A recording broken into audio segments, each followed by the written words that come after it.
औज़ुबिल्लाहि मिनश्शैतानिर्रजीम बिस्मिल्लाहिर्रहमानिर्रहीम अस्सलामु अलैकुम व रहमतुल्लाहि व बरकातुहू। मंच पर बैठे हुए हमारे बड़े भाई मोहतरम जनाब उजरहम मेघवाल जी साहब, मनवेंद्र सिंह साहब, मजलिस इत्तेहादुल मुस्लिमीन राजस्थान के कोर कमेटी के सदर जनाब जमील खान साहब,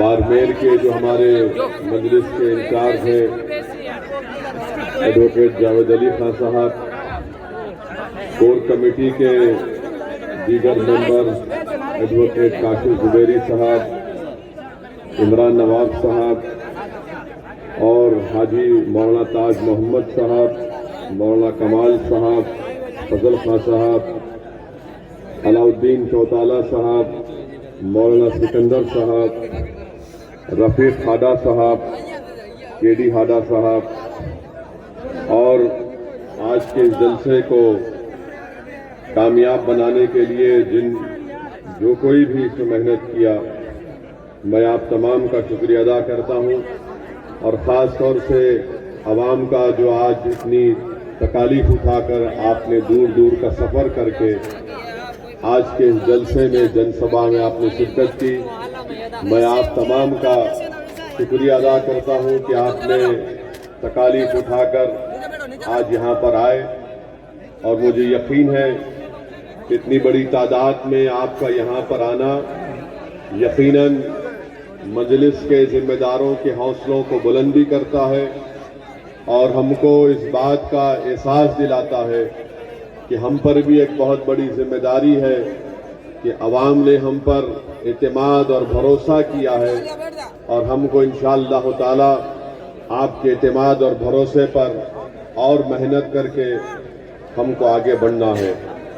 मैं आपका शुक्रिया अदा करता हूं कि आप लोग यहाँ पर आए और आपका यहाँ पर आने का मकसद एक ही है कि आप जानते हैं कि मजलिस के प्लेटफॉर्म से ही ओवैसी और जमील और जावेद की जबान से ही आप सच्चाई को सुनते हैं। आप कमजोरों की हक की बात को सुनने के लिए आए हैं। आप मजलूमों के इंसाफ के लिए आप यहाँ पर आए हैं। आप जालिम हुक्मरानों को एक पैगाम देने के लिए आप यहाँ पर आए हैं। मैं आपका शुक्रिया अदा करता हूँ क्योंकि मजलिस के प्लेटफॉर्म से हमने हमेशा से पिछले 65 साल से कमजोरों की लड़ाई लड़ी है और जब मजलिस कमजोरों की लड़ाई लड़ती है तो मजलिस ये नहीं देखती कि कमजोर का ताल्लुक किस बरादरी से है, किस समुदाय से है, किस मजहब से है। मजलिस का मानना यह है कि जो कमजोर है वो असदुद्दीन ओवैसी की आंख में मजबूत है। मजलिस का मानना यह है कि हुक्मरान चाहे कोई भी हो, चाहे दिल्ली का प्रधानमंत्री हो या राजस्थान का मुख्यमंत्री हो, अगर वो जनता के लिए काम नहीं करेगा, इंसाफ नहीं करेगा तो यकीनन मजलिस इनके खिलाफ खड़े होती आई है और मजलिस खड़ी होती रहेगी। मेरे अजीज दोस्तों और बुजुर्गों, मजलिस का प्लेटफॉर्म सच्चाई और हक की आवाज बुलंद करने का प्लेटफॉर्म है। मजलिस का प्लेटफॉर्म किसी की चापलूसी करना या फिर किसी हुक्मरान के आगे घुटने टेक देना या फिर उनकी मजलिस का प्लेटफॉर्म नहीं बना है, ना कभी बनेगा इंशाअल्लाह ताला। मेरे अजीज दोस्तों और बुजुर्गों, आप जानते हैं कि अभी आप और हमने हमारे भाई मेघवाल साहब से सुना कि कैसे आज राजस्थान में और पूरे देश में समाज को परेशान किया जा रहा है। मैं हमारे बड़े भाई उदाराम मेघवाल जी को ये बात बताना चाहता हूँ कि मेरा मानना यह है कि हमारे देश में और राजस्थान प्रदेश में या हमारे देश के जितने प्रदेश हैं वहां पर जहां कहीं भी मुझे जाने का मौका मिला, एक बात तो मैंने महसूस किया कि उस हर मुकाम पर हमने देखा, मैंने देखा कि मुसलमान हो, दलित हो या आदिवासी हो, इनका कोई नेता नहीं है, इनके पास इनका कोई नेता नहीं है। और जब चुनाव आता है तो मुसलमान हो, दलित हो, आदिवासी हो, सबसे ज्यादा अगर कोई वोट डालता है तो मुसलमान, दलित और आदिवासी वोट डालता है। मगर आज आपको इस बात को समझाने के लिए भी आया हूँ कि जब तक ये कमजोर समाज इस बात को महसूस नहीं करेंगे और तय नहीं कर लेंगे कि हम वोट डालते आए हैं मगर अब हमको वोट लेना पड़ेगा, और जब आप वोट लेने की बात करेंगे तब आप अपने दरमियान से किसी को अपना नेता बनाना पड़ेगा। ये वक्त मेरे बुजुर्गों, मेरे नौजवानों, ये वक्त आपको पुकार पुकार कर कह रहा है कि अब ये वक्त दलित मुसलमानों को मिलकर अपने नेता को बनाना पड़ेगा। अगर आप अपने नेता को नहीं बनाएंगे तो फिर इसी तरह से आपको रोना पड़ेगा कि मुझसे इंसाफ नहीं हुआ। और इस बात को याद रखिए, ये दुनिया आपके आंख से बहते हुए आंसुओं की कदर नहीं करती। ये दुनिया और इस दुनिया पर हुक्म सादिर करने वाले हुक्मरान उसी वक्त लोगों आवाम से डरते हैं जब आवाम उनकी आंख में आंख डालकर उनसे कहेगी कि अगर तुम हमारा हक नहीं दोगे तो हम तुमको सत्ता से हटा देंगे, तुमको कुर्सियों पर बैठने नहीं देंगे जब तक कि तुम हमारी मसाइल को, हमारे काम को नहीं करोगे। तो इसीलिए मेरे अजीज दोस्तों, यही पैगाम हमारा है कि अब हम बहुत रो लिए।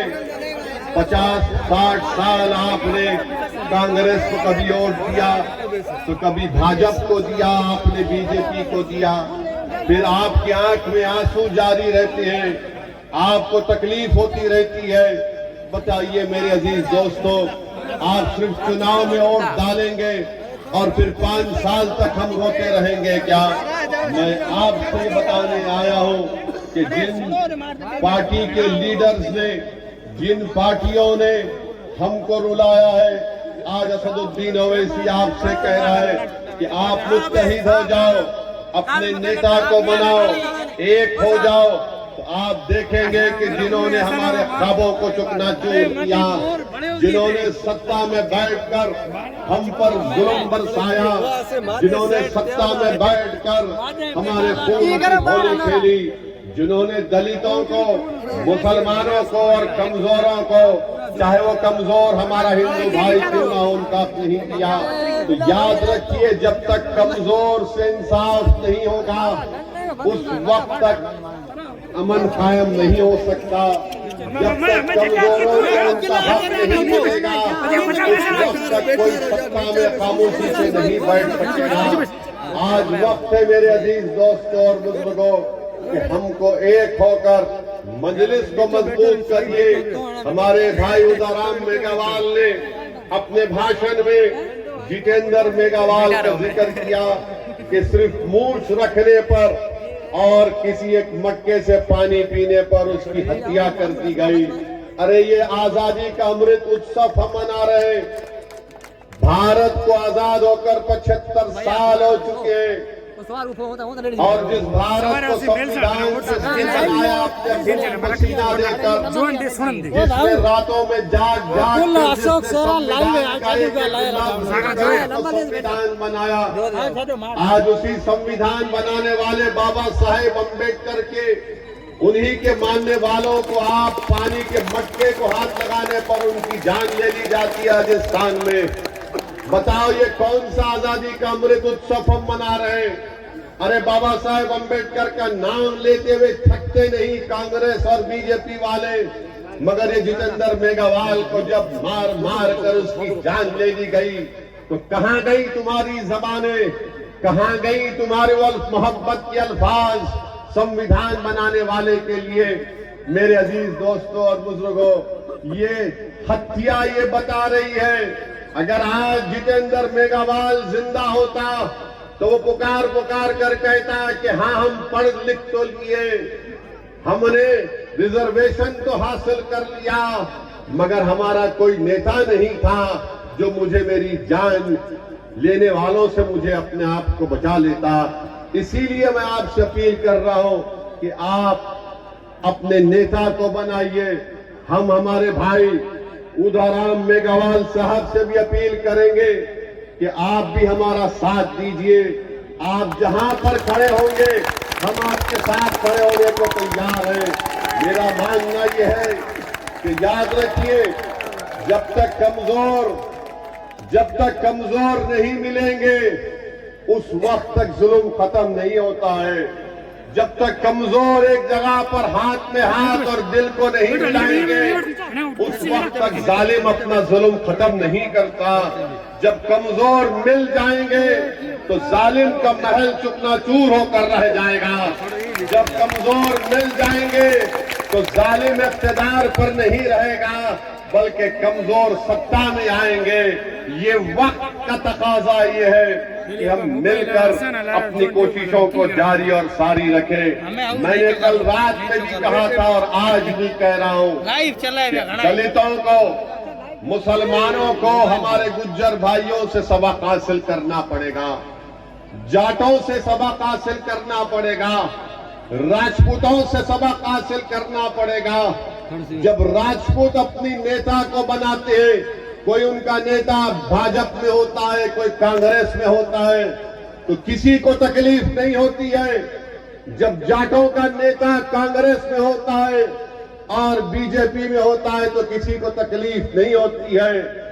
जब इन समाजों का बड़ा बड़ा नेता हर पार्टी में मौजूद है, मगर जब दलित खड़े होकर कहता है कि मैं मेघवाल को अपना नेता बनाऊंगा, जब मुसलमान खड़े होकर कहता है कि हाँ ओवैसी जो बात कह रहा है कि राजस्थान में मुसलमानों का नेता होना चाहिए, तो सबके पेट में दर्द शुरू हो जाता है।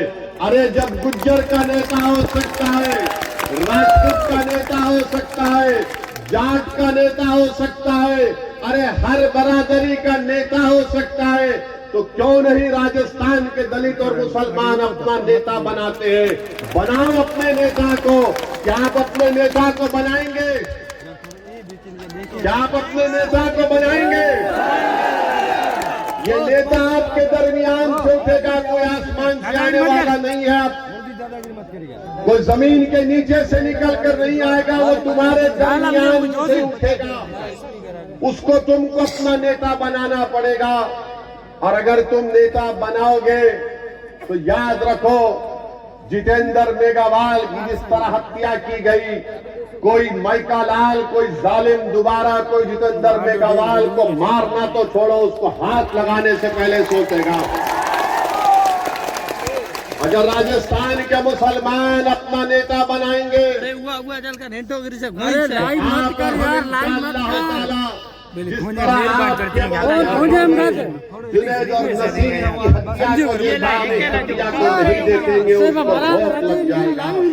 क्योंकि मारने वालों को, जुल्म करने वालों को मालूम हो जाएगा कि मुसलमान राजस्थान का, दलित राजस्थान का जाग चुका है।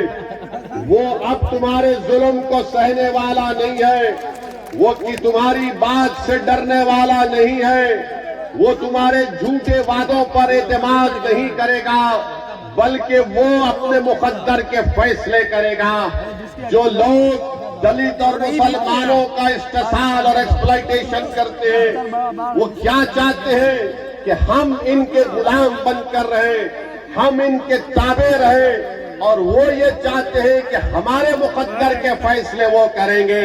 तो सुनो कांग्रेस और बीजेपी वालों, तुम एक कमरे में बैठकर दलित और मुसलमानों के मुकद्दर के फैसले नहीं करोगे, बल्कि हम तुम्हारे सामने कुर्सी डालकर, मेघवाल पैर पे पैर डालकर, और वैसे ही तुम्हारी आंखों में आंखें डालकर कहेगा कि हम करेंगे हमारे मुकद्दर के फैसले, तुम नहीं करोगे।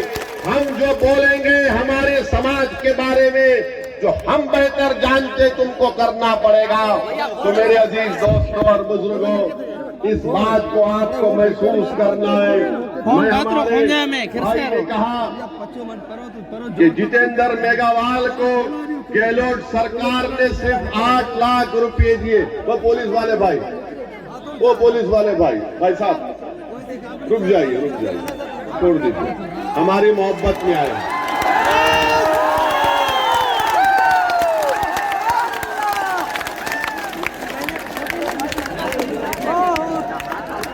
आप आराम से बैठिए।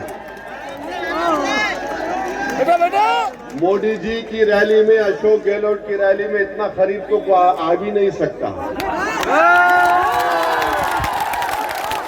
बहुत दूर बिठाते जनता को, बहुत दूर।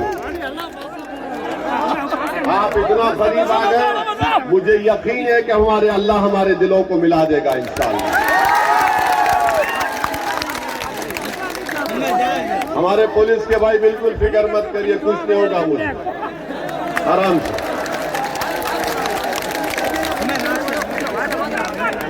जब पाकिस्तान 20 किलोमीटर पर कुछ नहीं कर सकता तो हाँ, ये कौन है, क्या करेंगे? वही रुक जाएंगे। हाँ, हमारे भाई ने कहा कि जितेंद्र मेघवाल को सिर्फ 8 लाख रुपए दे दिए गए। रुक जाइए, अभी छोड़ दीजिए, छोड़ दीजिए, यहाँ देखिए। हाँ, 8 लाख रुपए दे दिए गए। हम पूछना चाहते हैं अशोक गहलोत मुख्यमंत्री साहब से, अशोक गहलोत साहब, जितेंद्र मेघवाल की जान, कन्हैया लाल की जान, जुनैद और नसीर की जान एक ही जान है। इंसान की जान की कीमत अलग नहीं हो सकती है नाम की बुनियाद पर। अगर कन्हैया लाल को 50 लाख रुपए दिए गए हैं तो जितेंद्र मेघवाल को भी 50 लाख दिए जाने चाहिए थे। अगर 50 लाख दिए गए थे तो जुनैद और नसीर को भी 50 लाख मिलने चाहिए। इंसान होता है, मजहब के नाम पर इंसान की जान की कीमत में कमी या बढ़ाई नहीं की जा सकती है। मैं राजस्थान के मुख्यमंत्री अशोक गहलोत साहब से कहता हूँ कि यकीनन जिन्होंने कन्हैया लाल को मारा वो आतंकवादी थे, जिन्होंने जितेंद्र मेघवाल को मारा वो भी आतंकवादी है, जिन्होंने जुनैद और नसीर को मारा वो भी आतंकवादी है। ये सब मारने वाले आतंकवादी है। इन आतंकवादियों को निकाल कर फेंक डालने वाली जिम्मेदारी है। मगर अशोक गहलोत मुख्यमंत्री कन्हैया लाल के कातिलों को आतंकवादी कहते हैं। अशोक गहलोत आतंकवादी है, उसका नाम चाहे कुछ भी हो वो आतंकवादी हो जाता है। मुख्यमंत्री आप देखिए कि जुनैद और नसीर को आप क्या देते हैं, 15 लाख देते हैं 3 स्कीम के तहत, और गवर्नमेंट की नौकरी नहीं दी जाती उनके पीड़ित परिवार को। मेरे अजीज दोस्तों और बुजुर्गों, हम अशोक गहलोत मुख्यमंत्री से पूछना चाहते हैं कि आपके दिल में ये सोच कैसे पैदा हो गई कि कन्हैया लाल का कातिल आतंकवादी है, जुनैद और नसीर और जितेंद्र मेघवाल के कातिल आतंकवादी नहीं है। अशोक गहलोत, अपनी सोच को बदलो। तुम पूरे प्रदेश के मुख्यमंत्री हो, तुम्हारी नजर में सब बराबर होने चाहिए। तुमको अल्लाह ने मुख्यमंत्री बनाया इंसाफ करने के लिए, मगर तुम मुख्यमंत्री हो गए भले तुम अपने छोटेपन का मुजाहरा क्यों कर रहे हो? अरे सबसे कन्हैया लाल से भी आपने किया, अच्छा किया, जितेंद्र मेघवाल से भी करो, जुनैद नसीर से भी करो आप, क्योंकि जो इंसान को मारता है उसको इंसान नहीं कह सकते, उसको शैतान कहना पड़ेगा, आतंकवादी कहना पड़ेगा। हम मुख्यमंत्री के उसकी मजम्मत करते हैं कि इतना बड़ा प्रदेश के मुख्यमंत्री हैं और सोच इतनी छोटी उनकी क्यों हो गई, ये आपको फैसला करना है। मेरे अजीज दोस्तों और बुजुर्गों, जब जुनैद और नसीर की हत्या कर दी गई तो जमील खान ने हमसे कहा कि साहब आपको हैदराबाद से निकलकर घाटनिका को आना पड़ेगा। मैंने कहा मैं जरूर आऊंगा। मैं हैदराबाद से निकला और फिर हम लोग घाटनिका गए। जुनैद के पीड़ित परिवार से हमने मुलाकात की। क्या आप जानते हैं मेरे अजीज दोस्तों और बुजुर्गों कि जुनैद के 7 बच्चे हैं। जुनैद का बड़ा भाई पागल है, नींद पागल है, उसके भी 6 बच्चे हैं, यानी 13 बच्चों की जिम्मेदारी जुनैद की थी और जालिमों ने जुनैद का कत्ल कर दिया, बल्कि ले जाकर जिंदा जुनैद को जला दिया नसीर के साथ। आप बताइए, हमने इस बात का डिमांड किया था कि अशोक गहलोत जयपुर से निकलकर घाटनिका क्यों नहीं जाते। मैंने कहा कि अशोक गहलोत घाटनिका से 40 मिनट दूर एक मुकाम पर एक शादी की तकरीब में जा सकते हैं, तो क्या इन जुनैद और नसीर के घर को क्यों नहीं गए। मैं बोलता रहा तो अशोक गहलोत साहब को थोड़ी शर्मिंदगी महसूस हुई, निकल कर गए और जाकर जुनैद और नसीर के घर को उनको जाना पड़ा। अगर आप अपना नेता पैदा कर लेंगे तो याद रखो जुनैद और नसीर जैसी हत्याएं खत्म हो जाएगी और हर कोई आपसे डरेगा। वरना आज राजस्थान हो या देश हो, बीजेपी और कांग्रेस ये समझती है कि मुसलमान और दलित और कमजोर ये लावारिस है, ये हमको छोड़कर कहां जाएंगे।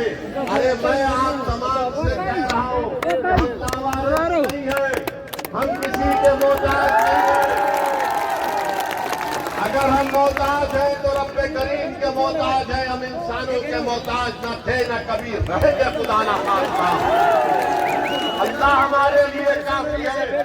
मगर ये बीजेपी और कांग्रेस के लोग ये समझते हैं कि ये लावारिस है, इनको छोड़ दिया जाए, ये कहीं पर नहीं जाएंगे।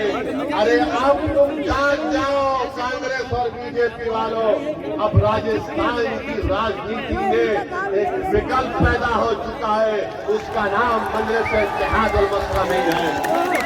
और हम तमाम 36 बरादरियों के पास जाकर बात करेंगे, हम दलित भाइयों से बात करेंगे, उन सबको साथ देकर आगे बढ़ेंगे। ये कांग्रेस और बीजेपी मैच फिक्सिंग करती है कि 5 साल अशोक गहलोत और 5 साल महारानी बैठेंगे। अब ये नहीं चलने वाला, ये नहीं चलने वाला है कि आप जो घर में बैठकर बोलते हैं कि 5 साल मैं बैठता हूँ, 5 साल तुम बैठ जाओ। अब कोई नहीं बैठेगा, तुम्हारी कुर्सी पर हमारी नजर है।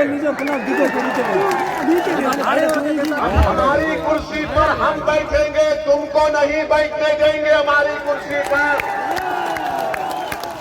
तुमने 60 साल हमारी कुर्सी पर बैठकर हम पर जुल्म किया, तुमने इंसाफ नहीं किया। अब तुम्हारी कुर्सी पर हमारी नजर है और हम अपनी कुर्सी को हासिल करेंगे इंशाअल्लाह। हम अपनी आवाज को राजस्थान की विधानसभा, ये भाई मेघावाल जीत जाता तो राजस्थान की असेंबली में एक तूफान मच जाता। मगर क्यों जीतने नहीं दिया? क्योंकि जानते हैं कि गुलामी नहीं करेगा, ये सच्चाई को बयान करेगा, इसलिए रोकते हैं। और हमारे खिलाफ, ओवैसी के खिलाफ, मजलिस के खिलाफ क्यों है? क्योंकि जानते हैं कि ये सरफिरा है, किसी के बाप को सुनने वाला नहीं है। वो जानते हैं कि मैं ताकत के आगे बिकने वाला नहीं हूँ, मैं दौलत के आगे बिकने वाला नहीं हूँ। मैं अपने जमीन को नीचे बैसे रहो, तू एक नीचे बैसे रहो। मेरे मुकद्दर में नीचे बैसे तो जरूर मुझे मिलेगी। अगर नहीं लिखेगा तब भी मैं अपने ईमान का सौदा करने को तैयार नहीं हूं। आप मेरा साथ दे या ना दे, मगर मैं तुमको चाहने वाला हूं, मैं तुम्हारा दीवाना हूं, मैं तुम पर मर मिटने वाला हूं। मैं यहाँ पर इसलिए नहीं आया हूं कि तुम मुझे कामयाब कर दो या मेरी पार्टी को कामयाब कर दो। मैं तुमको इस बात का यकीन दिलाने आया हूं कि तुम अगर मेरी तरफ एक नजर भी नहीं देखोगे, अगर मैं तुम्हारे लिए लड़ता रहूंगा, तुम्हारे लिए मर जाऊंगा, मिट जाऊंगा। मेरे अजीज दोस्तों और बुजुर्गों, मेरे इस अल्फाज को याद रखो, मेरे इस अल्फाज को याद रखो। मैं जज्बात में लाने के लिए नहीं कह रहा हूं। मैं ये तय कर चुका हूं कि अल्लाह ने मुझे जब यहां तक लेकर आया है तो मेरा काम यह है कि मैं मजलूमों की आवाज बनूं, उनकी तकालीफ को उठाऊं, आपके दिलों से डर को निकालो, डर को निकालो अपने दिलों से। मेरे मुसलमान भाइयों, मेरे दलित भाई और बहनों, अपने दिलों से डर को निकालो। तुम क्यों डरते अशोक गहलोत से? तुम क्यों डरते नरेंद्र मोदी से? डर को निकालो। एक बार तुम डर और खौफ को निकालकर बाजू फेंक दो, देखो तुम्हारे सामने कामयाबियां तुम्हारे कदम को चूमेगी। मगर हमारा मामला ये है मुसलमानों का कि जैसा चुनाव करीब आएगा तो हमारे दरमियान में आकर कोई बोलेगा, अरे कैसा होगा यार, हम कैसे जीतेंगे, हम कितना जीत पाएंगे। अरे क्या तुम भूल गए बदर के मैदान को? क्या तुम भूल गए बदर के मैदान को? अगर तादाद कामयाब करती तो फिर बदर में कामयाबी नहीं मिलती। कामयाबी मिलेगी कब मिलेगी? जब अपने दिलों से डर को निकालोगे और रब करीम पर पूरा तवक्कल करोगे तो कामयाबी तुम्हारे पास दौड़ कर आएगी। अगर तुम समझोगे कि नहीं मेरे पास ये नहीं है वो नहीं है, याद रखो मेरी इस बात को, अक्लमंद को मंजिल नहीं मिलती, दीवाने को मंजिल मिल जाती है। तो दीवानगी पैदा करो। अकल से पूछेगी तो अकल बोलेगी किससे मुकाबला करेगा? मोदी से, गहलोत से। जब दिल से पूछोगे तो दिल बोलेगा प्यारे, जब प्यार किया तो डरना क्या पहुंचा तुम्हें। मैं तुमसे ये नहीं कह रहा हूं कि राजस्थान के सहरा में तुम बारिश बरसा दो। मैं तुमसे ये बात नहीं कह रहा हूं कि राजस्थान के सहरा में तुम गुलाब को उगा दो। मैं तुमसे ये नहीं कह रहा हूं कि कल सूरज को निकलने मत दो। मैं तुमको सिर्फ यही पैगाम देने आया हूं कि खुदा के लिए अपने दिलों से इन लोगों का डर निकालो, डर निकालो, डर निकालो। तुम जब डर निकाल दोगे तो नतीजे की फिक्र करना छोड़ो, अल्लाह का काम है। आज तुम कोशिश करो, कल हमको कामयाबी इंशाअल्लाह ताला हमको मिलेगी। मेरे इज्जतदार दोस्तों, बुजुर्गों, आपको ये भी बताने आया हूं कि हमको बताया गया, अभी आपके बुजुर्गों ने बताया कि प्रोहिबिटेड एरिया है जहां पर आपको जाने नहीं दिया जाता है, 6 पुलिस स्टेशन का। तो इंशाअल्लाह ताला मैं एक मालूमात हासिल करके वो कोशिश करूंगा कि उसमें आपको परमिशन मिल सके। उसका तरीकेकार क्या है मैं मालूम करके उस पर काम करूंगा। मैं आपसे वादा करता हूं इंशाअल्लाह ताला इस बात पर।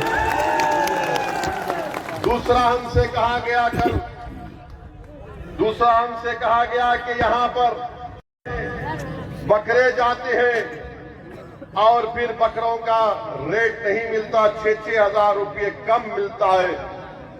तो हम पूछना चाहते हैं अशोक गहलोत की सरकार से कि अशोक गहलोत की सरकार ने एक स्कीम निकाली थी, उस स्कीम का नाम था गौ सेवा सेस, यानी टैक्स, एक नया टैक्स उन्होंने गौ सेवा के नाम पे शुरू किया।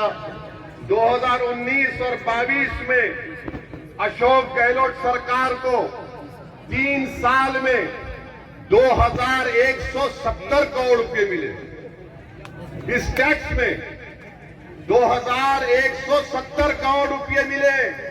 अब हम मुख्यमंत्री से पूछना चाह रहे हैं, वो पैसा कहां है मुख्यमंत्री जी? पशुपालन सिर्फ गाय का नहीं होता, पशुपालन बकरे का भी होता है। बताओ फिर वो 2170 करोड़ रुपया आपने क्यों इस्तेमाल नहीं किए? क्या इनके पास जो एक मुसलमान एमएलए जीत कर आए हैं वो मुंह नहीं खोलते? और अगर कोई उनके पास, यहाँ के मौजूदा विधायक के पास अगर कोई जाता है काम करने के लिए, तो वो पूछते हैं कि अभी हमारे भाई ने बताया, उदाराम जी ने जरा लिस्ट में लेकर आए कि तुम्हारे गांव से मुझे वोट नहीं मिला। क्या नाम है मेरे साहब? अमीन खान साहब, आप उम्र में मुझसे बहुत बड़े हैं, मगर मैं भी एक राजनीति के घराने से आता हूं। मैं भी 28 साल से राजनीति में हूं। 2 मर्तबा का विधायक रहा हूं और 4 मर्तबा का सांसद पे कामयाबी अल्लाह ने मुझे अता की। हैदराबाद की आवाम का शुक्रिया। वीडियो उतारे हो मेरी बात को सुनो। आपके यहाँ पर लोग हैं, मुझे यकीन है कि आप विजय होंगे कि देखो ये भड़काऊ भाषण क्या देता है। अब आपको भड़काऊ भाषण दे रहे अमीन खान साहब। बंद कर वीडियो। मैं भी इलेक्शन जीतता हूँ। हैदराबाद में हमारे दफ्तर का नाम दारुसलाम है। खुला दफ्तर है, कोई दरवाजे नहीं है, कोई भी आकर मुझसे मिल सकता है, कोई सिक्योरिटी नहीं, कोई रोक टोक नहीं। इलेक्शन जैसा खत्म हो जाता, मेरे पास बीजेपी के, कांग्रेस के वो तमाम लोग आते जो मेरे मुखालिफ इलेक्शन में काम किए थे, और मैं अपनी जबान से कभी उनको ऐसा भी नहीं कहता हूं कि क्यों आए यहाँ पर, बल्कि इज्जत देकर उनको बिठाता और पूछता बोलो क्या काम है तुम्हारा। उनका काम करा के हम भी जाते, काम हो ना हो मगर उनको इज्जत से पेश आते। जब कोई हमारे ऑफिस पर आ जाता है तो हमारी जिम्मेदारी है कि उसका मान सम्मान रखें। और बहादुर इंसान तो वो है कि चुनाव के बाद वो सबको साथ लेकर चले, वही तो इंसान और नेता बन सकता है। मगर ये कि आप इतने बड़े पुराने आदमी हैं और कोई आपके घर को आया तो आप पूछते हैं कि तुमने वोट नहीं दिया। अरे बीजेपी के लोग मेरे पास आकर अपना काम करा कर जाते, मैं कभी उनसे नहीं पूछता हूं कि काम वोट दिया नहीं दिया, और वो मैं अपना काम कराकर मुझसे कहते हो इस हिसाब काम तो हो गया मगर चुनाव में मुकाबला करेंगे। मैंने कहा कि प्यारे तुझे मैं शर्मिंदा होने नहीं दूंगा, फिर हराऊंगा मैदान में। ये दम होना चाहिए। ये मेहरबानी कर नीचे रसीद देखा कोई यार वीडियो के महीने की तो मैंने फिर दे मैंने कितना रखन तो यार नहीं होगा ना विधानसभा से विधायक वीडियो उतार रहा देखा है मैं यार मारे फोन अच्छा वीडियो बनेगी आगे वो बनेगी बच्चे वो YouTube में Facebook में घણા वीडियो आ सब उस हिसाब में ले बढ़िया कोई देखा यार कोई अमीन का साहब क्या अपने बेटों को तैयार कर रहे हैं, हम भी तैयार कर रहे हैं और ये बेटे तुम्हारे बेटे पर बहुत भारी पड़ेंगे। अरे तुम फोन पैसे तो नहीं तो खोजे में कहते नहीं पेमेंट यार कोई देखा नहीं कि नहीं यार कोई देखता जाओ नहीं देखा नहीं तो की कर देखा तो है तो क्या है कलारेदार भी में अल्लाह का खौफ होगा, जो गरीब और मजलूमों के लिए मर मिटने का जज्बा होगा, जो जालिमों से पंजा अरमाई करेगा वही गरीबों का नेता बनेगा। वो वक्त आ चुका कि महल में पैदा होने वाला राजा बनेगा, अब ये वक्त झोपड़ी में पैदा होने वाला उदारा मेगावाट विधायक बनेगा। मेरे अजीज दोस्तों और बुजुर्गों, हम ये पैगाम इनको दिए हैं, इनका काम यह है कि काम करिए, मगर अब क्या काम करेंगे? अब तो 6 महीने बाकी है चुनाव के लिए। जब काम करने का टाइम था तो काम नहीं किए। अब चुनाव आ रहा है तो आज की सभा के बाद, आज के हमारे भाषण के बाद वो गेट पर खड़ कर तुमका इस्तकबाल करेंगे। आजा आजा, आजा। अब देखना, आप देखना, हमको फोटो भिजाना। अमीन का अपने घर के दरवाजे गेट पर खड़ा है, ए आना आना। तो आप उनसे कहना अमीन आओ, चलो ओवैसी की तरफ आओ। अब आओ, हम साथ जा रहे हैं उनके साथ। यही आपकी वोट की ताकत है। यही बात जो हमारे भाई ने कहा कि विकल्प जरूरी है, एक सियासी विकल्प जरूरी है। जब सियासी विकल्प पैदा होगा, आपकी वोट की, आपके मसाइल की तकालीफ दूर होंगी। मेरे अजीज दोस्तों और बुजुर्गों, एक और बात आपको कहना चाहूंगा अपनी बात को खत्म करने से पहले, कि हमारे देश के प्रधानमंत्री नरेंद्र मोदी जब से बने हैं, पिछले 9 साल में सबसे ज्यादा आतंक, ये जो लोग गांव रक्षक के नाम पर आतंक फैलाते हैं, अरे गाय से हमारे हिंदू भाइयों को अकीदत है, हम मानते हैं, मगर ये कौन लोग हैं जो गाय का नाम लेकर पीलू खान को मार दिए, रघुवर को मार दिए, अखलाक को मार दिए, हाफिज जुनैद को मार दिए, जुनैद और नसीर को मार दिए, दलितों को पीटते हैं, मारते हैं। जब से देश के प्रधानमंत्री श्री नरेंद्र मोदी बने हैं, ये गौ रक्षक के नाम पर ये लोग एक धंधा और कारोबार कर रहे हैं। ये मैं नहीं कह रहा हूं, बल्कि एक बहुत मशहूर हिंदी का चैनल है आज तक। आज तक ने ये गौ रक्षक के लोगों को एक कैमरा लगाकर इनका रिकॉर्डिंग किया, हरियाणा की पुलिस के साथ इंटरव्यू किया। वो खुलकर कह रहे हैं उसमें कि हम पैसे लेते हैं जानवर की गाड़ी पर, हम पीटते हैं इन लोगों को। और पुलिस कह रही है उस वीडियो में कि हम आंख बंद कर लेते हैं, हम कुछ नहीं करते। आप बताइए, फिर ये आतंक नहीं है तो क्या है? इनको रोक टोक लगाने की जरूरत है। आप भारत के प्रधानमंत्री इनके बारे में कुछ बोलते नहीं है। एक हरियाणा में एक बहुत बड़ा ये गांव रक्षकों का एक ग्रुप बन चुका है, उसका एक बहुत बड़ा लीडर बन चुका है। वो उसके हाथ में हथियार है, लाइसेंस वेपन है। तो मोदी जी से कहते हैं कि तू मोनू डार्लिंग है मेरे लिए। इनके लिए मोनू डार्लिंग, और मोदी जी हम आपके डार्लिंग नहीं है क्या? जिसके हाथ में हथियार वो आपका डार्लिंग, जो गरीबों को पीटता है वो डार्लिंग, जो जुनैद और नसीर को मारता वो डार्लिंग। और हम क्या है मोदी जी बताइए? आपकी हरियाणा में आपकी सरकार और आपकी सरकार की तरफ से जुल्म और ज्यादती की जाती है। मेरे अजीज दोस्तों और बुजुर्गों, देश के प्रधानमंत्री आजकल G20 की बात कर रहे हैं कि भारत विश्व गुरु बनेगा। प्रधानमंत्री जुनैद और नसीर को, जितेंद्र मेघवाल को मारा और पीटा जा रहा है। कौन से विश्व गुरु की आप बात कर रहे हैं? कौन से विश्व गुरु की आप बात कर रहे हैं? G20 आप करिए, मुबारक हो आपको, हम भी चाहते अच्छा हो जाए, मगर देश की भी फिक्र करो मोदी जी।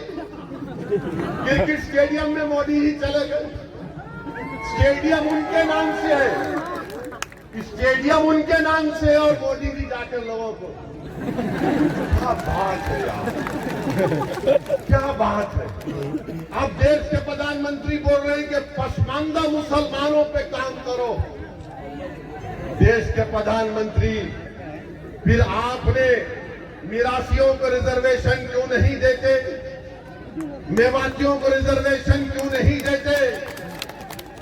ये हमारे भाई जो आज इस सरजमीन पर बसते हैं उनको रिजर्वेशन क्यों नहीं देते? सिंधी जबान बोलने वालों से इंसाफ क्यों नहीं करते? और राजस्थान की सरकार ने तो रीट के एग्जाम में खाली 9 नौकरी दी है सिंधी जबान के लिए। अरे सिंधी जबान से नफरत क्यों है गहलोत जी, मोदी जी आपको? अरे नौकरी बढ़ाओ सिंधी जबान बोलने वालों को। अरे ये जबान बोलते सिंधी, मगर इनके दिल में धड़कता हुआ दिल है भारत के लिए, हमेशा रहेगा इंशाअल्लाह। तो मेरे अजीज दोस्तों और बुजुर्गों, मैं आखिर में आपसे अपील करता हूं कि बीजेपी इस देश को हमेशा के लिए, बीजेपी इस देश में अंबेडकर के बना हुए संविधान को खत्म करना चाहती है। बीजेपी नरेंद्र मोदी अंबेडकर के बना हुए संविधान को कमजोर करके रखना चाहती है। आरएसएस तो शुरू से अंबेडकर के संविधान को नहीं मानती थी। इनके ऑर्गेनाइजर किताब निकाल कर अब मैं देख लो आप मैगजीन में क्या कहा था, गोलवालकर ने क्या कहा था कि अंबेडकर का संविधान नहीं मनुस्मृति को मानने वाले हैं। इनको उस जमाने से भारत के संविधान से नफरत थी और है। तो मैं आपसे अपील कर रहा हूं कि हाँ, ये भी बात गगरिया में भारत माला प्रोजेक्ट में लोगों के घर चले गए और अभी तक केंद्र सरकार और प्रदेश की सरकार ने उनको पैसे नहीं दिए। हम डिमांड करते हैं कि भारत माला प्रोजेक्ट में जिनके घर और जायदादें गई है उनको पूरा का पूरा उनका कंपनसेशन मिलना चाहिए। सिंधी जबान से इंसाफ होना चाहिए। और मैं आखिर में आपको एक बात बता रहा हूं, एक मिनट रुक जाइए भाई भाई भाई भाई, अभी आखिरी ओवर है, बैठो।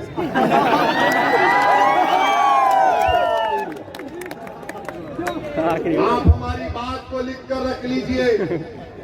मैंने उत्तर प्रदेश के चुनाव में भी कहा था, मगर उत्तर प्रदेश के दलित और मुसलमान ने ओवैसी की बात का यकीन नहीं किया।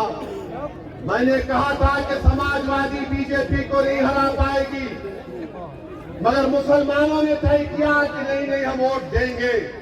मैं ये कह रहा था कि अब मजलिस को कामयाब करो, अपने 4-5 विधायक को कामयाब करो जो जाकर लड़ेंगे आपके लिए। वक्त ने बता दिया कि मैंने सच बोला था।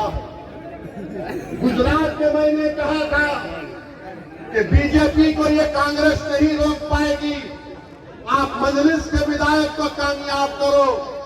तो गुजरात के मुसलमानों ने मुझसे आकर कहा कि ओवैसी साहब, किसी ने बेटा कहा, किसी ने भाई कहा, मैं उनकी इज्जत को सलाम करता हूं कि नहीं हमको बीजेपी को हराना है। याद रखो, कांग्रेस में ताकत नहीं रही बीजेपी को हराने की। कांग्रेस में ताकत नहीं रही बीजेपी को हराने की। मैं सच कह रहा हूं, कहीं तुम भी गुजरात और उत्तर प्रदेश के मेरे पैगाम को अगर ठुकराओगे, ये तुम्हारा आपका इख्तियार है। कहीं नुकसान आप पर हमारा ना हो जाए। हमको अपनी आवाज को विधानसभा में पहुंचाना है। जब आपके वोटों से आपका लीडर बनकर विधानसभा में जाएगा तो वो लड़ेगा आपके लिए। अगर आप ये समझेंगे कि नहीं हम 60 साल से कांग्रेस का साथ दे रहे हैं, मत, इस पुरानी आदत को तोड़ना पड़ेगा आपको। इस पुरानी आदत को छोड़ना पड़ेगा आपको। अब एक नई आदत को पैदा करना पड़ेगा, क्योंकि आप और हमारा काम यह कि अपने नेता को पैदा करें, अपने लीडर को पैदा करें। अगर आप उत्तर प्रदेश और गुजरात की तरह तजुर्बा करेंगे तो खुदा ना खास्ता नुकसान हमारा ना हो जाए। इसीलिए जुनैद और नसीर और जितेंद्र मेघवाल की रूह उनको पुकार कर कह रही है, जब 60 साल की गुलामी को छोड़ो, अब आजादी को इख्तियार करो और अपने लीडर को पैदा करो, अपने नेता को कामयाब करो डालकर। तो मेरी इज्जतदार, मेरे अजीज दोस्तों, बुजुर्गों, आप तमाम का बेहद शुक्रिया कि आप यहाँ पर आए। और इंशाअल्लाह ताला मैं आता था आता रहूंगा इंशाअल्लाह ताला आपके लिए। अल्लाह ने मुझे जिम्मेदारी एक मस्त पर अल्लाह ने मुझे रखा है, मैं अपनी जिम्मेदारी को निभाने की कोशिश कर रहा हूँ। आप हमारा साथ दीजिए, अपने दिलों से डर को निकालिए और मजलिस के संगठन को मजबूत करिए, मजलिस के मेंबर बनिए। अस्सलाम वालेकुम व रहमतुल्लाहि व बरकातहू।